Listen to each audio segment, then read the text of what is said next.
tadi udah kenal kan sama anggota kelompok kita. Selanjutnya, aku bakal ngasih tahu ke kalian tentang tujuan pembelajaran dari materi bab 10, yaitu tentang mengelola kinerja karyawan. Ini dia videonya. Sebelum memasuki pembelajaran kita pada kali ini, alangkah baiknya kita mengetahui apa saja tujuan pembelajaran yang terdapat di bab 10 ini. Terdapat 9 tujuan pembelajaran, yaitu 1. Mengidentifikasi kegiatan yang terlibat dalam sistem manajemen kinerja. 2. Mengetahui tujuan dalam sistem manajemen kinerja. 3. Memahami 5 kriteria untuk mengukur efektivitas dalam sistem manajemen kinerja. Yang keempat, membandingkan metode utama untuk mengukur kinerja. Yang kelima, menjelaskan sumber informasi utama untuk mengukur kinerja dalam hal kelebihan dan kekurangannya. Yang keenam, memahami jenis kelemahan dan kekurangan dalam mengukur kinerja, beserta menjelaskan bagaimana cara untuk meminimalisirnya. Kemudian yang ketujuh, menjelaskan cara memberikan umpan balik kinerja secara efektif. Kemudian yang kedelapan, memahami cara memperbaiki kinerja yang kurang memuaskan. Kemudian yang terakhir, memahami hukum dan etika yang mempengaruhi manajemen kinerja. Nah, tadi itu adalah 9 tujuan pembelajaran dari materi bab 10.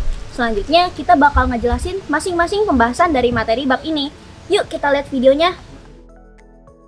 Jadi apa sih itu manajemen kinerja? Manajemen kinerja adalah proses di mana para manajer memastikan aktivitas para karyawannya telah sesuai dengan tujuan awal organisasi. Dan apa aja sih prosesnya? Yang pertama itu kita menentukan aktivitas kerjanya seperti apa. Yang kedua itu kita mengukur aktivitas kerjanya sudah sampai mana dan sudah bagaimana prosesnya. Dan yang terakhir itu adalah evaluasi, di mana kita mengidentifikasi masalah dan menemukan solusi yang tepat.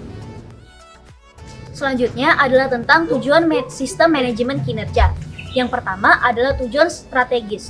Tujuan ini berhubungan dengan perilaku karyawan dengan apa yang dikerjakan sesuai dengan tujuan organisasi, agar apa yang dikerjakan karyawan itu harus selaras dengan tujuan organisasi. Yang kedua adalah tujuan administratif. Tujuan ini berhubungan dengan informasi terkait apa yang menjadi pemenuhan hak karyawan, seperti pemberian gaji, tunjangan, dan lain sebagainya. Yang ketiga adalah tujuan pengembangan. Tujuan ini berhubungan dengan pengembangan sistem menggunakan komputer agar dapat mengembangkan kemampuan dan keterampilan para karyawan. Oke, di sini saya akan menjelaskan kriteria penilaian keefektivitasan dalam sistem manajemen kinerja. Yang pertama, harus sesuai dengan struktur organisasi yang dimana dapat mendukung yang namanya tujuan dan juga budaya perusahaan. Yang kedua, terdapat sebuah penilaian terhadap aspek kinerja yang relevan. Yang ketiga, terdapat sebuah pengukuran yang konsisten dan juga berkala yang dapat memberikan sebuah reliabilitas terhadap penilai dan juga karyawan. Yang keempat, semua sistem kinerja harus dapat dipatuhi oleh sebuah karyawan. Dan kriteria yang terakhir, perusahaan harus memberikan secara spesifik tujuan mereka merekrut sebuah karyawan. Terima kasih.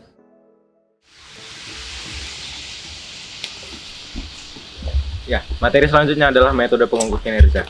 Kita dapat menggunakan sistem peringkat, yaitu sebuah metode untuk membandingkan kinerja karyawan. Idealnya di dalam sebuah organisasi, tidak seluruh karyawan berkinerja baik dan tidak seluruh karyawan berkinerja buruk. Selalu ada kelompok karyawan yang berkinerja baik dan selalu ada kelompok karyawan yang berkinerja buruk. Nah, untuk memotivasi karyawan yang berkinerja baik, kita dapat memberikan penghargaan atau reward kepada karyawan tersebut. Dan untuk karyawan yang berkinerja buruk, kita dapat memberikan pelatihan kepada mereka agar kinerja mereka bisa improve atau meningkat. Nah, tapi dalam hal untuk memotivasi karyawan, ini dapat menyebabkan overwork atau karyawan itu berlomba-lomba untuk mencari validitas perusahaan. Dan ini akan menyebabkan persaingan yang tidak sehat. Bisa saja menyebabkan persaingan yang tidak sehat. Nah, selanjutnya sumber-sumber penilai kinerja, yaitu bisa dari manajer itu sendiri, karyawan, pelanggan, dan customer. Kamu nih jadi karyawan yang bener dong. Masa ngerjain gini doang nggak becus sih? Kerja itu yang bener, ngerti nggak? Ngerti, Bos.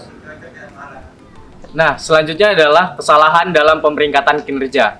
Dalam pemeringkatan kinerja, biasanya terjadi beberapa masalah, seperti yang pertama, menilai kinerja karyawan berdasarkan pandangan pribadi atau pendapat pribadi, atau perasaan suka tidak suka terhadap personal seseorang.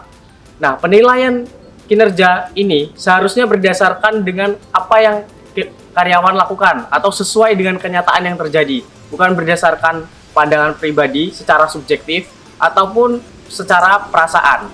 Lalu yang kedua, menilai kinerja karyawan berdasarkan besar kecilnya kesalahan. Contoh, kesalahan kecil namun bisa ditoleransi kalah dengan orang yang melakukan kesalahan besar dan tidak bisa ditoleransi. Nah, seperti ini tidak boleh terjadi dalam suatu organisasi ataupun perusahaan. Lalu yang ketiga, menilai kinerja karyawan secara subjektif, bukan secara objektif. Misal, dalam suatu target perusahaan, daerah A berhasil menyelesaikan tugasnya, namun daerah B itu tidak bisa menyelesaikan tugasnya atau kurang maksimal dalam menyelesaikan tugasnya. Nah, perusahaan B ini mendapatkan caci makian atau teguran secara tegas. Padahal di sisi lain banyak sisi-sisi perusahaan yang berhasil mendapatkan kinerja yang lebih baik.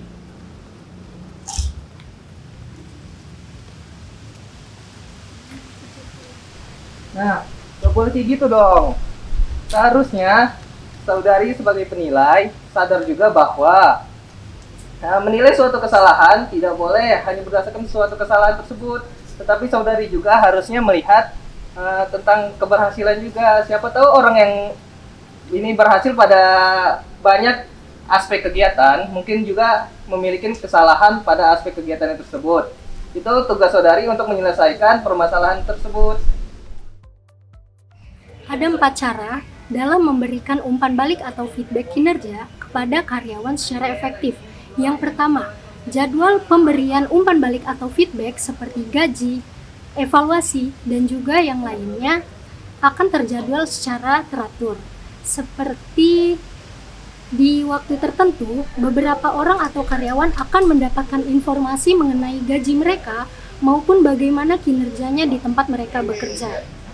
Yang kedua, kemampuan manajer menyelenggarakan dengan baik sehingga para karyawan dapat saling terbuka, baik sebagai pemberi saran maupun penerima kritik agar para karyawan meningkatkan kinerja mereka.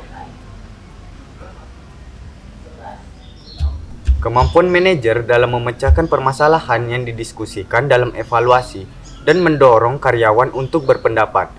Dilakukannya diskusi dalam sebuah forum evaluasi agar karyawan dapat memberikan pendapatnya terhadap kinerjanya serta manajer dapat memberikan umpan balik yang baik terhadap kinerja karyawan. Selanjutnya, manajer perlu membatasi kritik agar tidak ada pihak yang merasa terpojok dan memberikan pujian pada kinerja karyawan. Memberikan kritik yang membangun serta memberikan pujian terhadap kinerja karyawan dapat meningkatkan semangat serta motivasi karyawan dalam bekerja.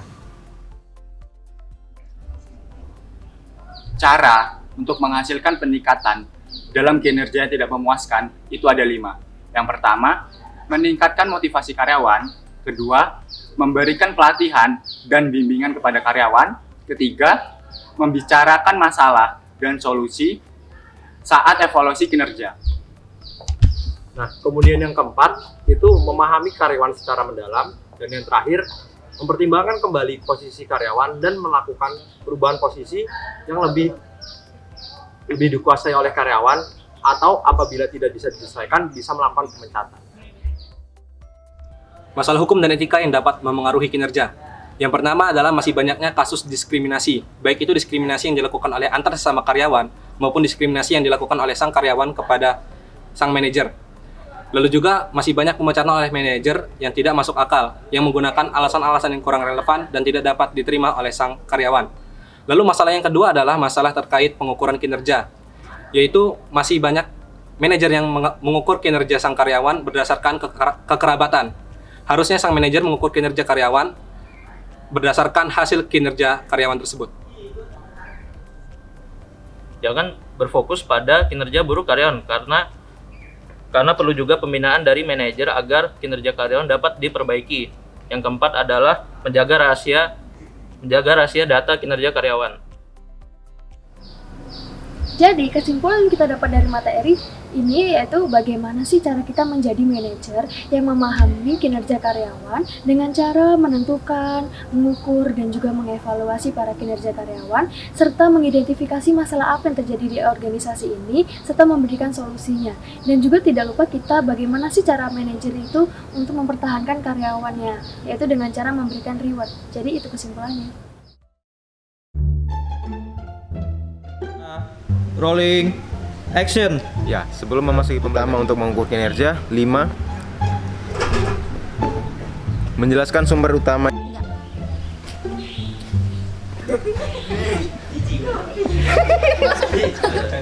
Action.